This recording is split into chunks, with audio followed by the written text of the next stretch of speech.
Hello, I'm Rachel. I'm one of the instructors for the state of Utah.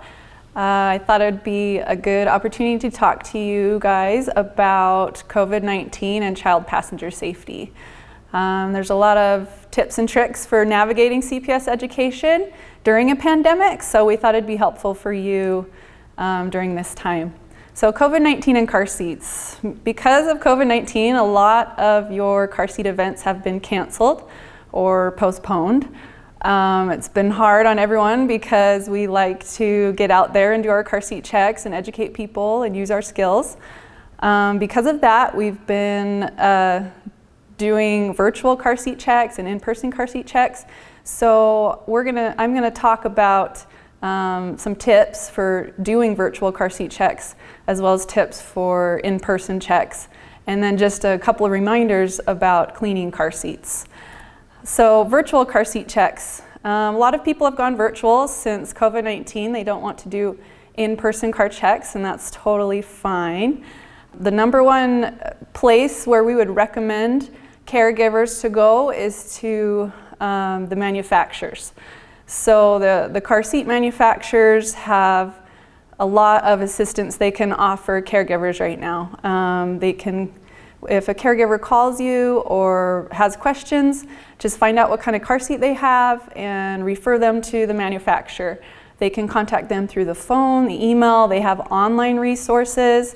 All the car seat manufacturers have websites that you can go to that offer helpful videos.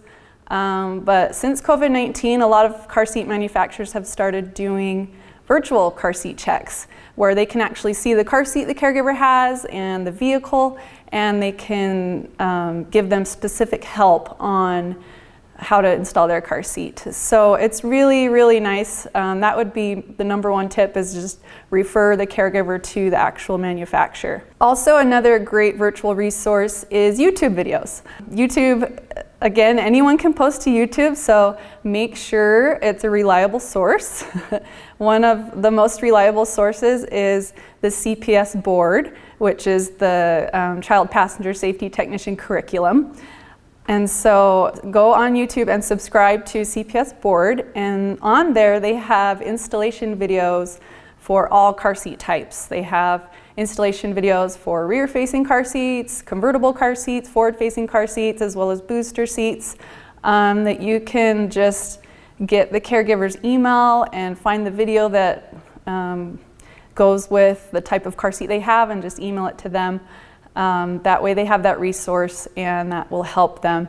Also on YouTube, most car seat manufacturers have a YouTube page where they have installation videos for their specific car seats, which is very helpful if a caregiver calls you and you find out what kind of car seat they have. You can go on and look up specific car seat videos and installation tips for their specific car seat and just email that to them. Again, try to find the reliable sources. Don't just find anybody installing a car seat and send them that video. But the CPS board also has good videos on specific things that have to do with car seats, such as load legs or anti-rebound bars. They have great crash videos, which are very beneficial in teaching parents since you're not with them one-on-one. You can show them how the crash videos work and encourage them to keep, their babies rear-facing longer and why, and they're pretty powerful. So I encourage you to go on and look those up and send those to your caregivers as they need. A lot of people are starting to do in-person car seat checks again, and that's totally fine too. There's been, we've had a couple car seat checks in the past few months, and we've come up with a lot of good tips. Safe Kids Worldwide came out with a lot of good tips as well. If you're holding an in-person event, make sure the best thing to do is to get the caregivers and the kids information beforehand, so you can fill out that checklist. You can find out their age, weight, height, what kind of seat they have, what kind of car it's going in, and that way you can look up the information you need before that check happens. Another good tip is to have the caregivers watch basic installation videos before they get there. So they have an idea of what they need to do when they're at the car seat check. Another good thing is having a COVID acknowledgement form. This is kind of like not a contract, but just something that goes over what's expected of them. They're expected to wear their mask, they're expected to install the car seat themselves, and then also goes over what you will do as a technician, just so they're aware of the risk involved being close with someone who's doing a car seat check with them. It's a good idea when you're on the phone making your appointments to clearly explain where to park and the social distancing procedures you're going to be doing. Use tape, cones, and arrows to mark designated zones. Most of us do that anyway, but it's a good idea. And then another great idea was to have a CPS station and a caregiver station as separate areas to work from. So the CPS station would include like a table that has hand sanitizer and gloves, that you want to make sure to keep yourself safe that you're switching out gloves every appointment that you have, disinfecting spray or wipes, make sure there's masks there. A demo chair is a good idea to have. You could do the demo for the parent on the demo chair in your seats, and then they could go in their car and do it in their car, install the seat themselves. It's just a great idea to keep your hands out of their car and have the parent doing the work. So at your station, you would also want some car seats and dolls for demos. And then at a separate table for the caregiver station, you'd have their checklist that they would fill out. Hand sanitizer, disinfecting spray and wipes, maybe some disposable pens, so you don't have to worry about cleaning those, scale and tape measure, and any educational materials you might need to hand out to them. So social distance seat checks. I thought the idea of having a display seat is a great idea because you can educate the parent at a distance, show them how to install the seat correctly, and use the learn, practice, explain model where you show them how to install it. And then the biggest thing is have the caregiver do the work. So they're the ones taking their car seat out of their car, they're the ones adjusting the harness, they're the ones installing it back in there, putting the child in. So really, they should be doing all the work hands-on. You can kind of coach them from the side, from a distance, and make sure they're doing it right. And that's a better way for parents to learn anyway, so they know how to do it and you're not doing the car seat check for them. Make sure after your car seat checks, you're sanitizing the areas that have been touched, any car seats, clipboards, change your gloves, and then just document as usual on the form. We're going to go over car seat cleaning. We've had a lot of questions about this since COVID-19 started.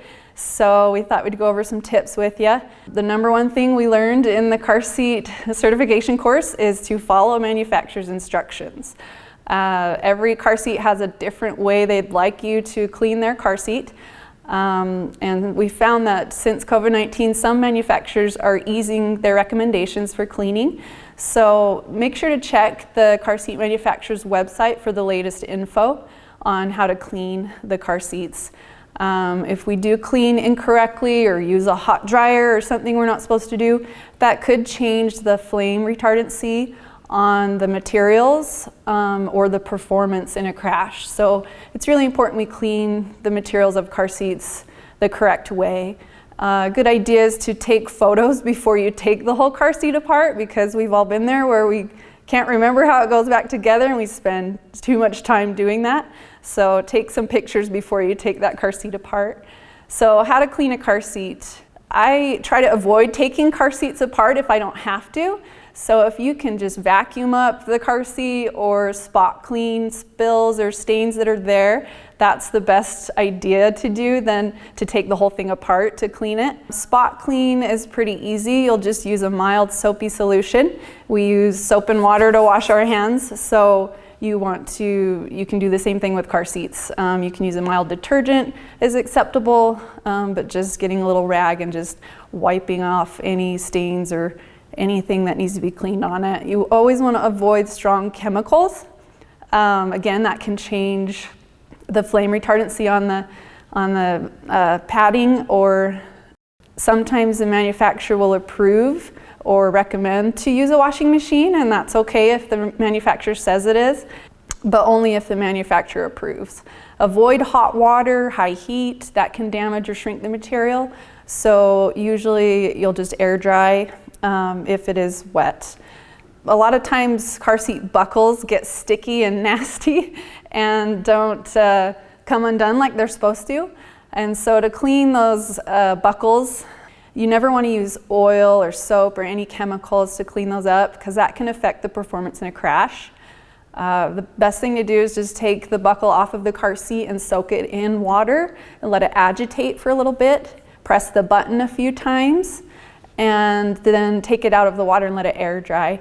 You want to make sure all the parts are completely dry before putting back together. And if car seat parts are really dirty, I know all of us have seen some pretty scummy car seats. If they're really dirty and just beyond cleaning, you can order replacement parts through the manufacturer, and sometimes if they contact the manufacturer, they'll help them find the parts they need for their seat. So last tip is always wash your hands before and after handling a child's car seat. Just to make you aware, there is a digital car seat check form. We've been talking about this for a few years, about how great would that be to have that online. Well, it is finally here. Cambry's going to talk about it a little bit more, but just so you're aware, there is a digital checklist that's electronic, and you can put in the information using a tablet or even a phone or mobile device. So visit carseatcheckform.org. That's where they have you create an account, and it keeps track of all your data that you have in your organization. It streamlines the car seat check process, makes it a whole lot easier to have parents fill it out beforehand on there, and eliminates the paper trail, because we all keep our forms, just in case someone comes back, and so it eliminates having to do that, which is really nice. And you can access the data immediately. It gives you the data on who you're helping and any kind of statistics you'd like to see. So we just want to thank you for all you do in our state. You help keep Utah's kids safe, and we appreciate that. We want to make sure you're staying safe out there as well. And just so you remember, there's a lot of resources out there to help you, and just keep on keeping our kids safe. Thank you.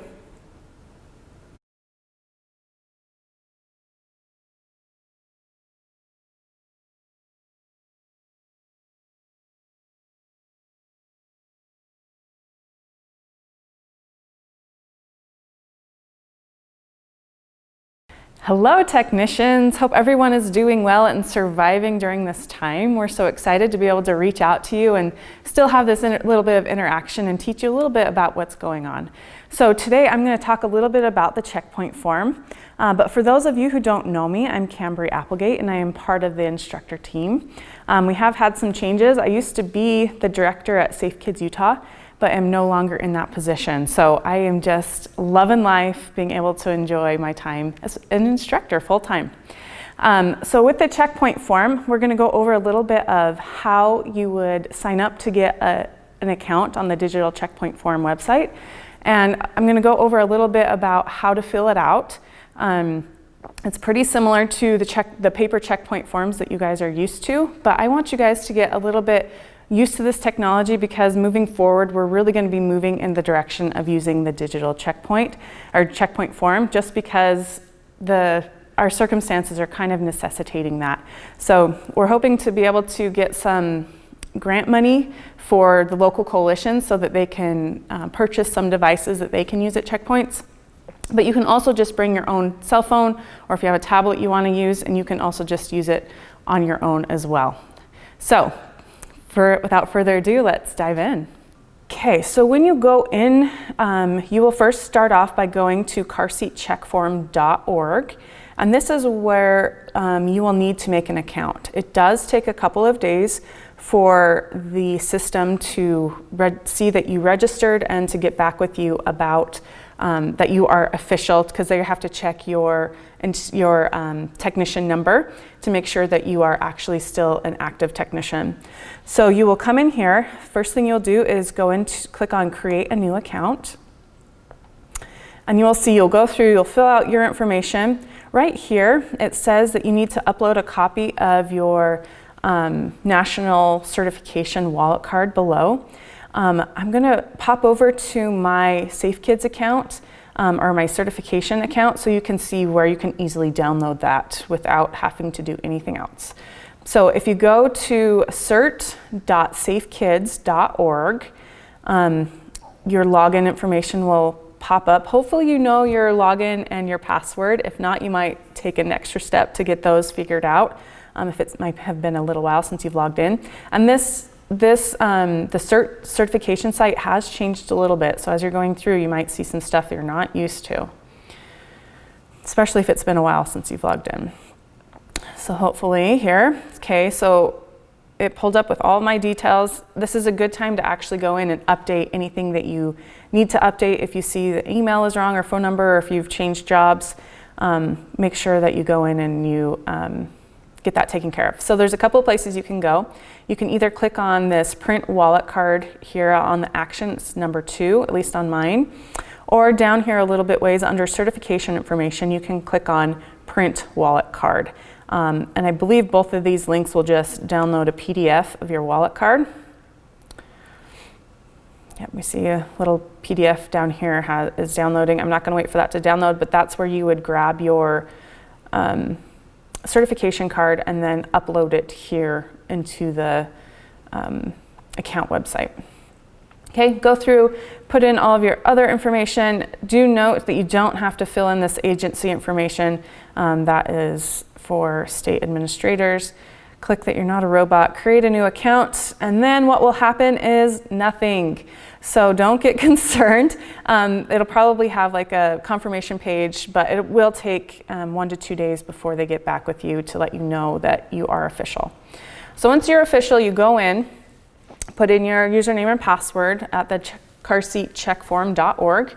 And then once you log in, this is the home page that you will come to. Once you start having checkpoint forms that you have filled out, they will list here below, and you can go back and look at them if you need for any sort of reference. Otherwise, you'll just go up here and click on Create Check Form.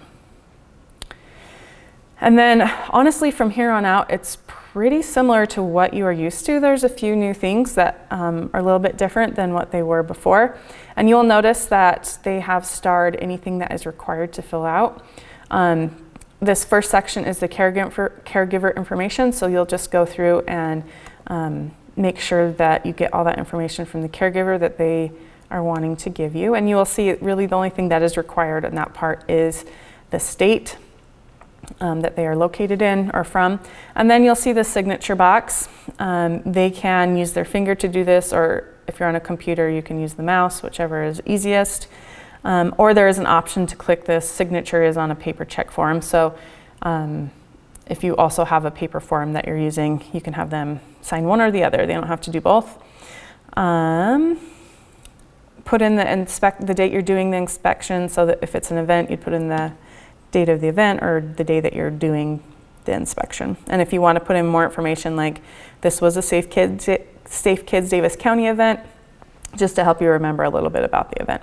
And then this is actually a nice little addition. Down here you can actually add other technicians. I do believe they have to have an account with the digital checkpoint form in order for them to populate down here.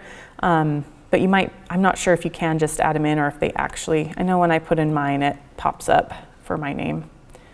So there's my Applegate. So I believe that they already have to be in the system in order for them to automatically populate. Okay, so I'm gonna just put in a couple things in here so I can advance and show you guys a few more things. Press save. Uh-oh, it's mad because I didn't do something. Oh, I didn't sign it. That's what I didn't do. Okay, I'm gonna have all this fake data in this website because I've been doing so many tests about it. Okay, so once you get the caregiver information, it'll just show you the brief overview of what you just put in, and then you can put in add child. So, and now this is the point at which you are going to answer basically the same questions that you used to on the paper form. You can click unborn yes or no. Let's do unborn, and then you can either at this point save it as a draft and come back to it later if you need to, or you can just click on the next page, or you might want to save it in case you're worried about internet connection or whatnot. There is actually an app now. It's been a while since I've looked at it, so I'm not sure what it is, and I'm sure there's some information here on the website how to download the app. And with the app, you don't have to have an internet connection while you're filling it out. So that's probably going to be more useful as you're out in the field and doing car seat checks to have that app on your phone. And then once you get back to having service, it will upload the information that you had entered in. Okay, so the location of the car seat on arrival, what kind of a car seat or how it was installed. So let's say that this one was with just lower anchors. It was a rear facing only with the base. Car seat labels were not missing. Manufacturer, actually, oh, we do have to have a manufacturer. Let's see, let's do a Britax. And then normally you'd put in your model name, model number. I'm just gonna put a fake one in. You do your manufacturer date, your expiration date, all of that fun stuff. Double check, make sure if it's expired or not. Same with recalls. One nice thing on here that it gives you a link to the recall list, the current recall list through NHTSA. So you can come in here, click on car seats, and if you have internet connection out in the field, you can go ahead and use this link to check for recall if you want to, or there are other apps that you can do that with as well. So again, you can either save draft or just continue on with the next page. And you can see most of these questions for the actual child, they are required. So just make note of that. If you forget something, the system does make you go back and fix that. So yeah, we know the history. No, it was never involved in a crash. Yes, it's the correct direction. Yes, we're good according to our law. Yes, the harness is good. We're good with the angle. And lower anchors are correct. Tether, not applicable. Seatbelt, not applicable. Oh my gosh, there are so many. Okay, handle position correct, yes. There are a few new ones I had forgotten. It's been a while since I've been in here. There are non-regulated products, no. Load leg, that's a new question. No, load leg, car seat manufacturer, yes. Okay, so again, next page. I think that's the one that has the most questions on it. Okay, so now we're to the departure. So you just did arrival.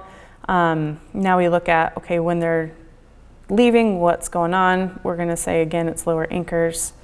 Yes, it's the same car as when you arrived. It's the rear facing with the base. Is the car seat registered through the manufacturer? So that's something you'd have to ask the caregiver if they ever actually registered the car seat. If not, you might want to suggest to them that they go into the manufacturer's website and register their car seat so they can get recall information if anything were to happen. Okay, we didn't have a donation. All corrections are made. It's compatible and education materials were given. Here's your documentation box. So this is where you can document anything that the caregiver maybe decided not to do. And that's a good place to make notes to help you remember what went on. This is the caregiver sign off. So remember, they used to have to initial and fill in those few bubbles. Same thing. Yes, they harnessed the kid and participated.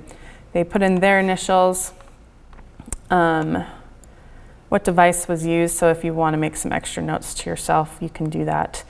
And then there's a place in here for the final inspection sign off. So if you have a senior technician or an instructor, that they can sign that off. And so this is really good for your own personal record keeping. And then hopefully if I did everything right, we hit submit and it doesn't say I did anything wrong. Okay, we're good. Everything was submitted correctly. If you had another child you wanted to go through, you could go in and click add child and go through the process again. If you go back to your home page, you will now have a new checkpoint form that is listed on your home page. And this is, you can actually go back into it and see everything that you went in. I believe you are not able, it doesn't let you change things, so keep that in mind. Actually, yeah, nope, it doesn't let you change things. So make sure that before you click the submit form that everything is how you want it to be and it's looking good. So we're really excited to be able to do the digital car seat checkpoint form, and we hope that everyone gets on board and we're able to as a team move forward using this technology and kind of making this change. So thanks everyone for listening, and hope you have a great day.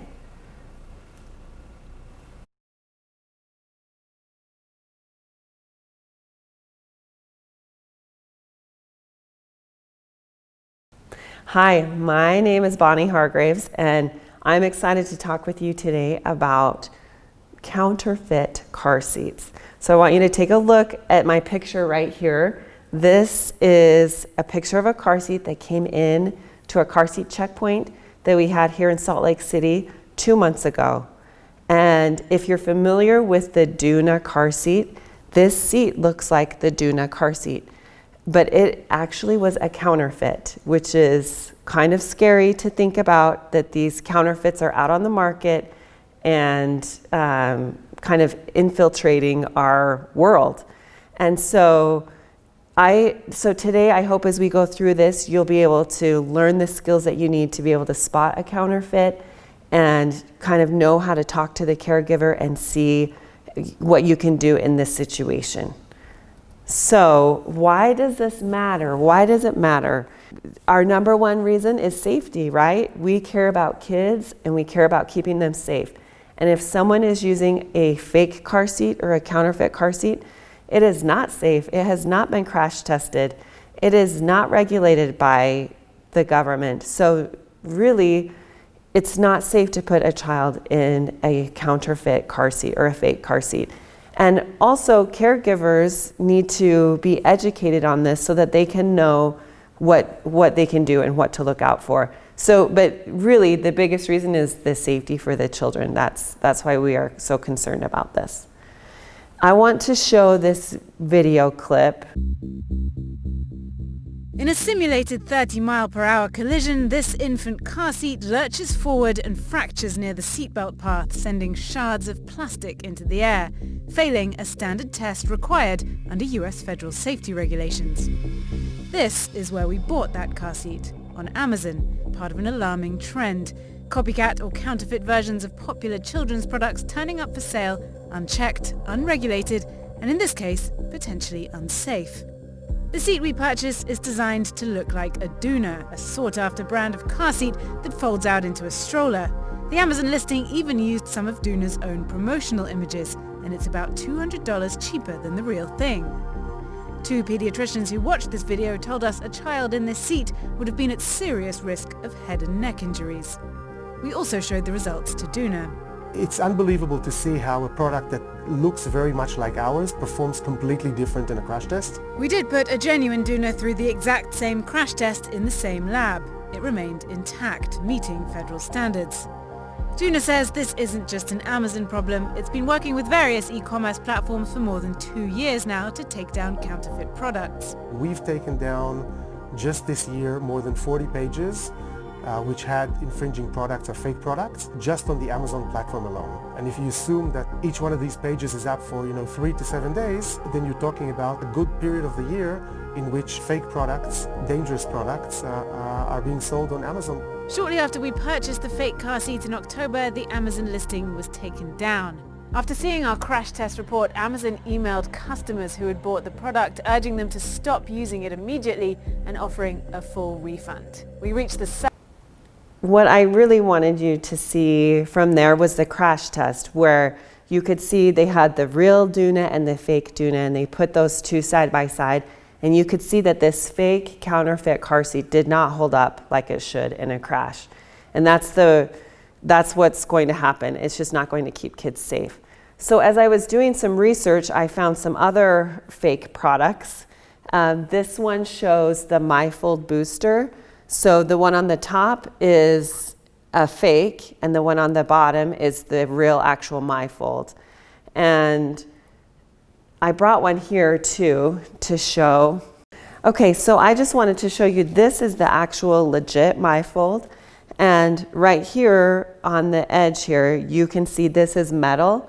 Well, in the fake version of the MyFold, they actually have just a plastic piece, and then the part that is supposed to be metal is a sticker that is removable. So that's one key that you don't have a real MyFold. Yeah, so I wanted to make sure and show you that. So in this picture, you can see the top one is the fake, the bottom one is the real MyFold. And the difference is subtle, but it is there. So just when you're looking at those kinds of things, I will help you know some things that you need to look for. This shows it's actually not a car seat at all, but it's kind of made out of backpack material, and then it has these straps. And one of the resources that I read, a grandmother had come in with these type of seats, and she wanted, for the convenience, they weren't big and bulky, and she wanted to put her grandkids in there who wouldn't be in there very often.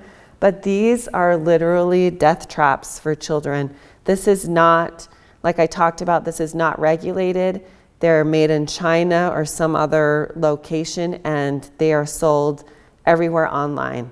So let's talk about some things that can help you spot a fake car seat. So first of all, these are all visual cues, things that will help you know, okay, this car seat is not real.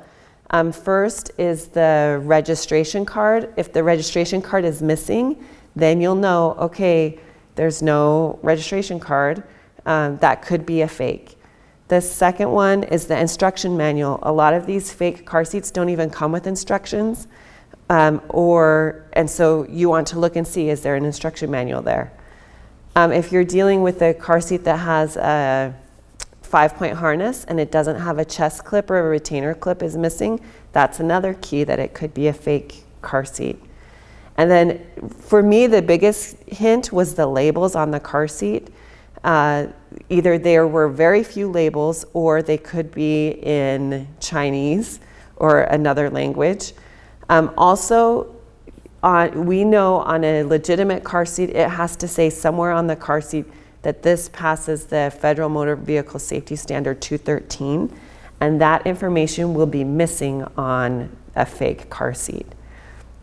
So let me show you on this example here. This is actually a Graco seat. This is the legit car seat, and that one is the fake car seat.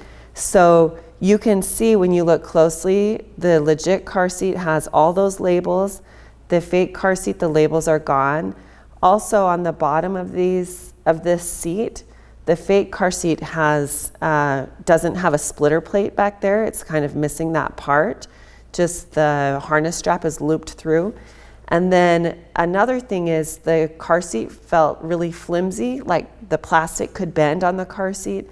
And so that was another sign. If the car seat isn't holding up at all, then you'll know, okay, this is not real. And this is a picture of the Duna or the fake Duna that came in. And really the thing that helped me spot it so well was I had just that day looked at the real Duna, and then to see the fake one come in right after that, I could see this had Chinese writing on the labels, and so it was not, I knew it wasn't real. And if I can show you on this one. Okay, so this is the actual Duna, and you'll see it says Duna in several locations. Right here it has these yellow labels, and those were completely missing on the fake car seat.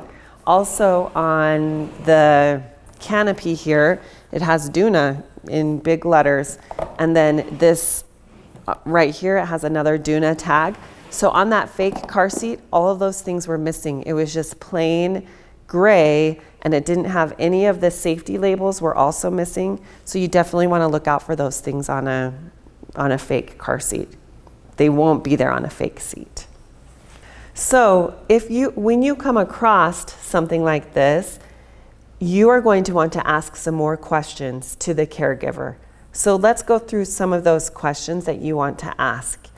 You want to ask, where did they purchase the car seat? If they bought it on Amazon or Walmart or from a third-party seller, that could be a red flag that, hey, this car seat is not a legitimate car seat.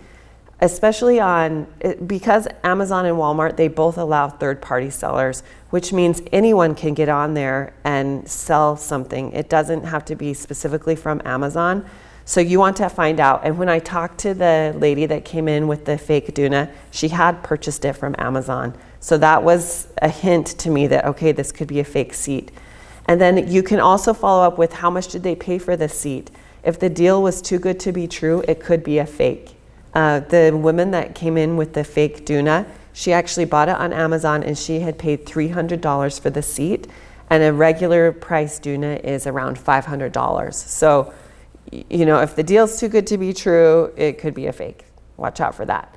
And then once you get an idea, okay, this could be, you know, this could be a fake, what I want you to do, or what I would recommend you do, is to do some online research. So look up where they purchased the car seat. So if they bought their car seat on Amazon, see if you can find the listing on Amazon where they bought that seat. Are there reviews for the seat? A lot of these fake car seats don't have any reviews on them, and so that could be another red flag. Also, is there a manufacturer's website? So is it some weird name that you've never heard of and it doesn't sound familiar to you? Look it up. Do they have a legitimate manufacturer website? Which we know in the United States, all the manufacturers have very good websites. So check that out as well. And then you should check the American Academy of Pediatrics list of car seats on healthychildren.org. They have a list of all the current car seats that are out on the market.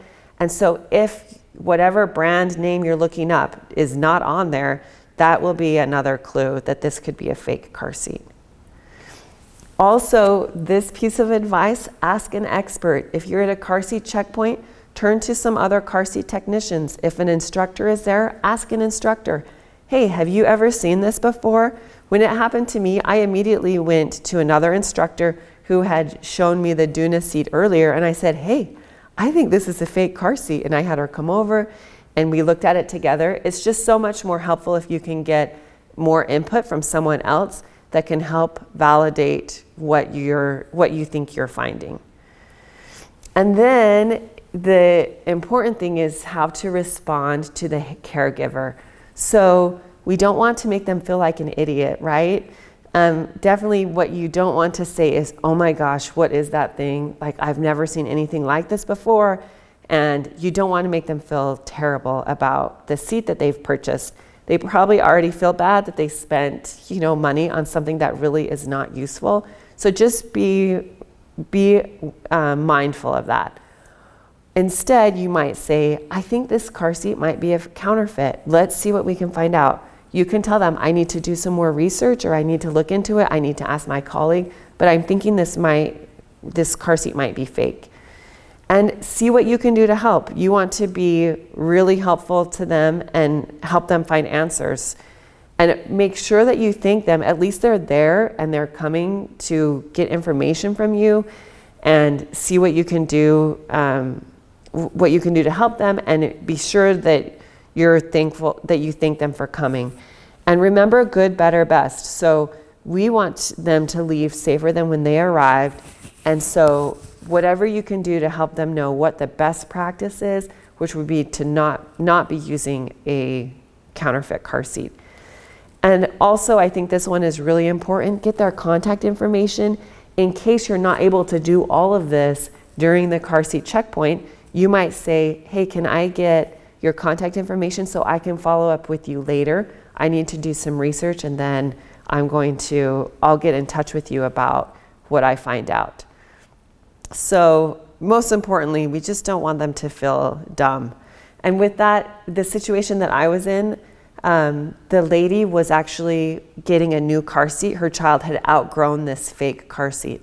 And I wanted to keep the car seat, to get it out of circulation or whatever. So I talked to the mom and asked, I let her know this seat is not safe to use. You're going to be getting a new seat today. Would it be okay if I took this car seat? And she actually declined. She did not want to do that. She wanted to keep it, to use it as a stroller or whatnot. And so what could I do? I could just document that on the paper, and I had to let her go. But she did get a new car seat for her son, which was much safer.